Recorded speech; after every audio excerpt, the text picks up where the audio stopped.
Hey there, wake up. It's Means Morning News. Just after 11 a.m. on the East Coast here in Washington, D.C., I'm the newsman, Sam Sachs. Good morning to everyone.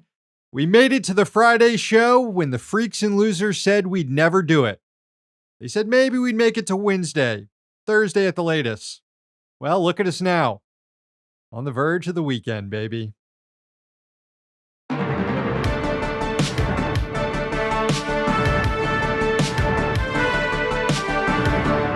And we begin in Congress, where House Speaker Kevin McCarthy sent lawmakers home for the weekend without any progress toward preventing a government shutdown at the end of the month.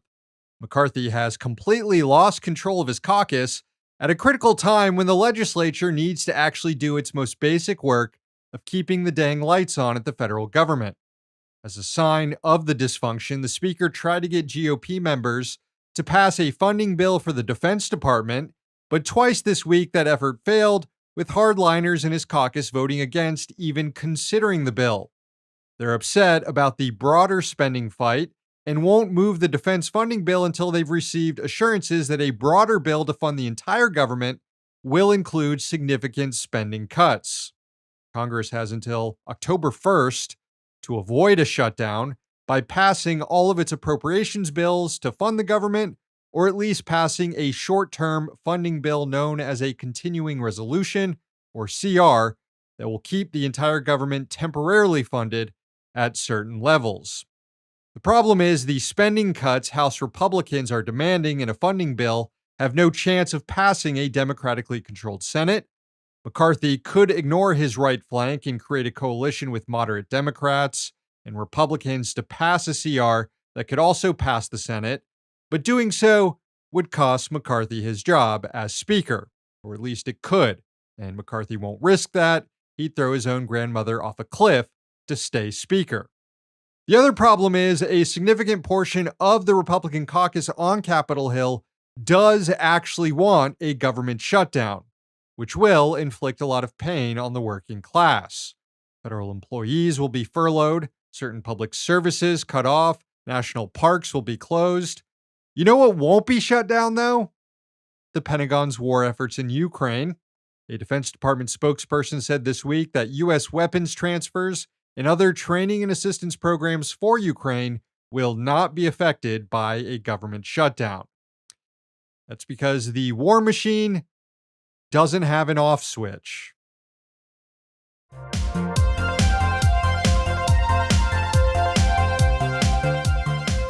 The commercialization of the COVID response is already a disaster. An updated booster shot is now available, and some folks who signed up to get one are finding out that they're being charged upwards of $200 for it. COVID vaccines used to be free. They were purchased in bulk by the government and distributed to those who wanted one. But now that the Biden administration transitioned the vaccine program entirely to the for-profit sector, drug makers are charging insurers hundreds of dollars for each dose. Even though the public invested heavily in developing the vaccine, a handful of drug companies get to profit off it. Now, insurers are required to cover those vaccines. So if you have health insurance, it still should be free for you to receive the vaccine. And yet, nationwide, people are reporting getting charged. Folks who got the shot are posting on social media that they had to pay $190 for it. The problem is that the health insurance companies haven't updated their systems. Quote, according to both CVS and the Centers for Medicare and Medicaid Services, the new vaccines have a new billing code for insurances, which has not been updated in all insurance plans, leading to the erroneous charge for people seeking out a vaccine in the first week. Wow. Fantastic work, guys, really.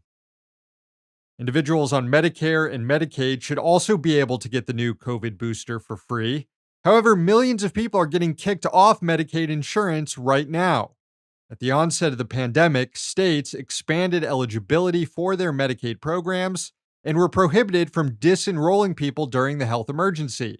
But the Biden administration ended that emergency in April, and since then, according to the Kaiser Family Foundation, more than 7 million people have been removed from Medicaid, many of them simply because they were unaware they needed to fill out new paperwork to keep coverage. On top of that, Politico reported this week that 500,000 people, including kids, were stripped of their Medicaid due to a system error. Quote, 29 states and Washington, D.C. were erroneously reviewing eligibility for Medicaid at the family level instead of on an individual basis. That means thousands of people, including children, were deemed ineligible for the low-income insurance program when they should have been automatically re-enrolled. Thanks to the for-profit model, we do not have a healthcare system in the United States. What we have is a very well-functioning denial of healthcare system. And we'll have that until we get Medicare for all.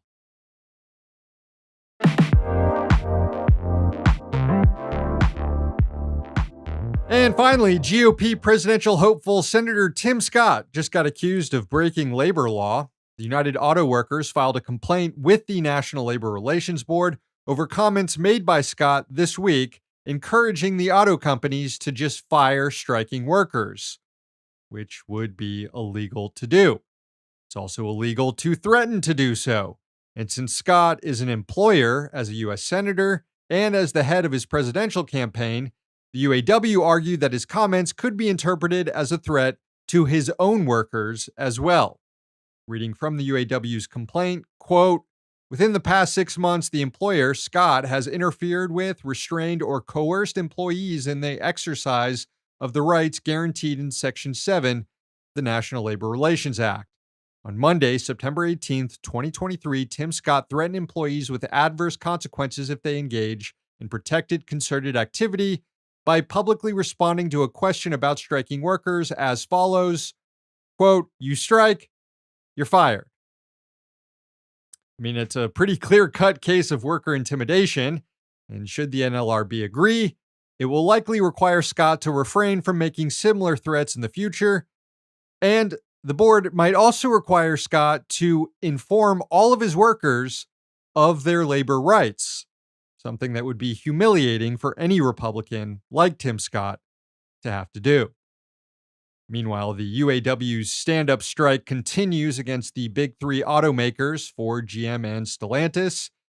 As the industrial action enters its second week this weekend, UAW President Shawn Fain threatened that more unionized workers at more assembly plants will get involved in the work stoppage if no deal is reached today.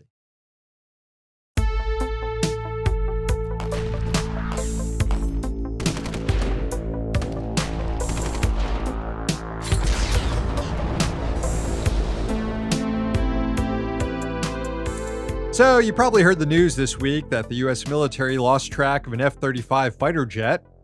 The bizarre incident happened last weekend over South Carolina. A pilot ejected from the plane for a reason that's still not completely understood, at which point the F-35 continued flying for 60 miles with the military unable to track it. The plane's wreckage wasn't found until the next day. The mishap memorialized by this tweet from Joint Base Charleston, quote, if you have any information that may help our recovery teams locate the F-35, please call the Base Defense Operations Center at 843-963-3600.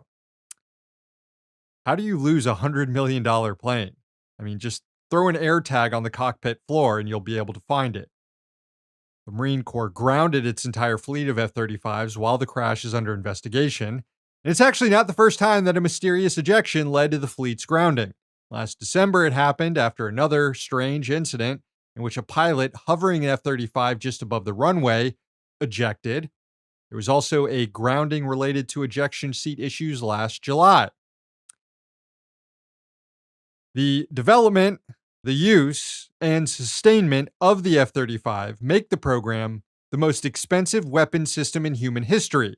It's on track to cost almost $2 trillion over its lifetime. And yet, the planes don't fucking work. In addition to these latest issues, the F-35 has been documented to have trouble with its computer navigation systems, with guns that don't shoot straight, and even have issues flying in freaking thunderstorms. They're straight up lemons. We're spending $2 trillion on clown jets. Government Accountability Office released a report this week confirming all this. It found that the planes only work well enough to do its mission just over half the time. Quote, the F-35 fleet mission capable rate, the percentage of time the aircraft can perform one of its tasked missions, was about 55% in March 2023, far below program goals. Think about any appliance or gadget you own. How would you react if it just didn't work half the time? Imagine if your oven caught fire half the time, or your refrigerator warmed up every other week and spoiled your food. How long would you tolerate that? $2 trillion we're spending on these things, and the military plans to purchase 2,500 more of them, which is great news for the plane's main contractor, Lockheed Martin, and parts contractors, Northrop Grumman and BAE Systems. Reuters reported that the F-35 program accounts for a staggering 27% of Lockheed's annual revenue. So the only way any of this makes sense is if it's all just a cover for a secret government subsidy to defense contractors. The only other explanation is that the planes are actually worth $2 trillion, and what we're witnessing is them going fully sentient and sabotaging the U.S. war machine from within. In which case, thank you, Comrade F-35.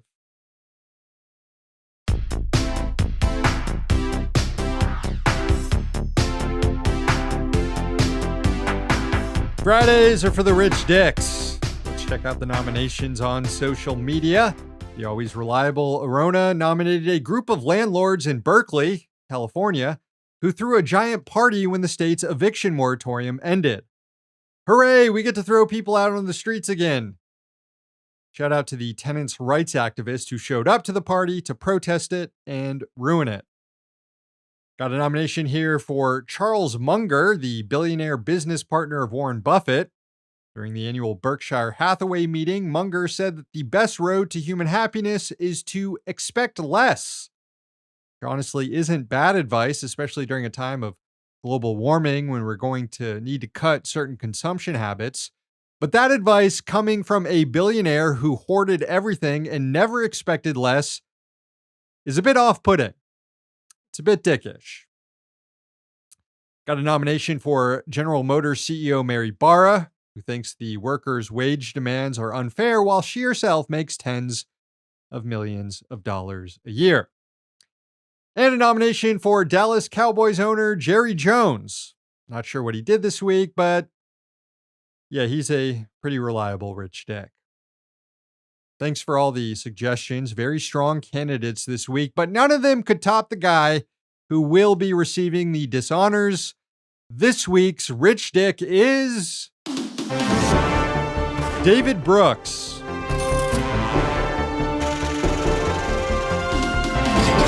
The conservative writer and New York Times opinion columnist tried to make a statement about the poor economy, but like with most things Brooks comments on, he ended up revealing that he himself is the actual problem. Brooks tweeted out a picture of a burger and French fries and a cocktail and wrote, quote, "This meal just cost me $78 at Newark Airport. This is why Americans think the economy is terrible." All right, a couple things. One, you're at an airport, David, and most Americans already know that food is way more expensive at an airport because you're a captive consumer.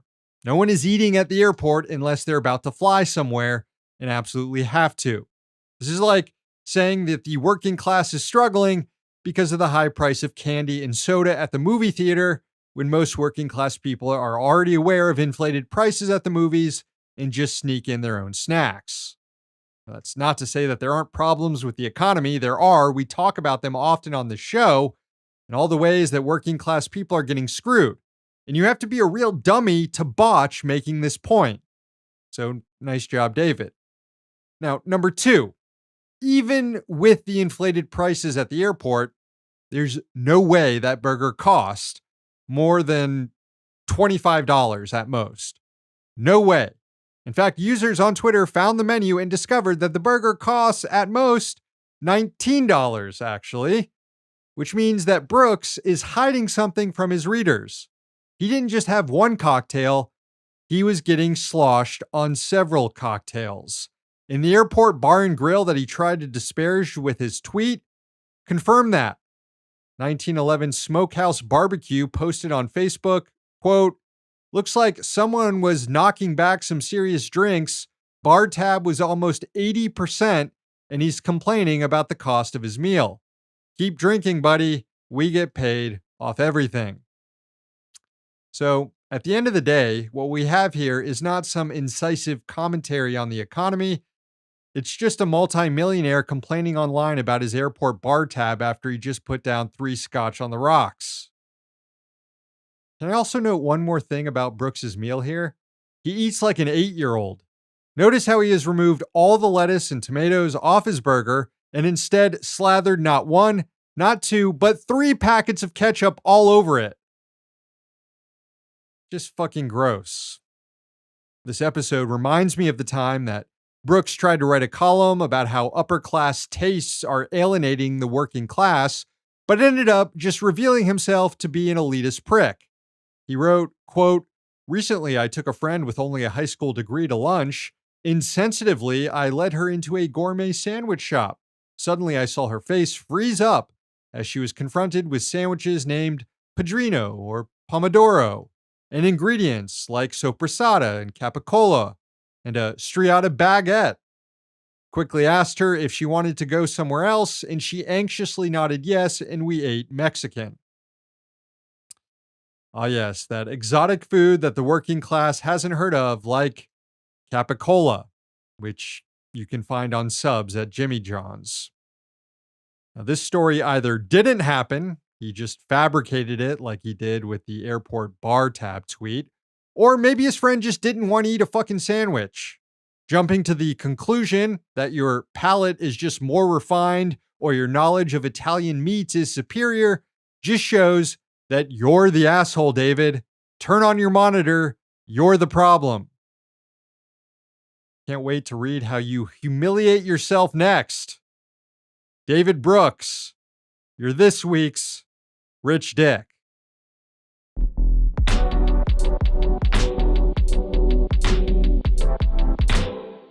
All right, friends, the show ends this morning with a sunrise from Ohio. It was sent in by Elias in Cleveland. Enjoy.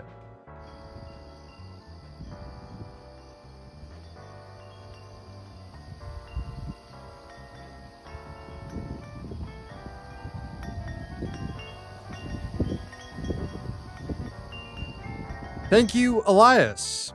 That's the show. Thanks for watching, and thanks to the team behind the scenes. Please, if you haven't yet, sign up for Means TV. Also, subscribe to our YouTube and podcast channels. One day, capitalism will fall. Till then, we'll be right here. See you next week.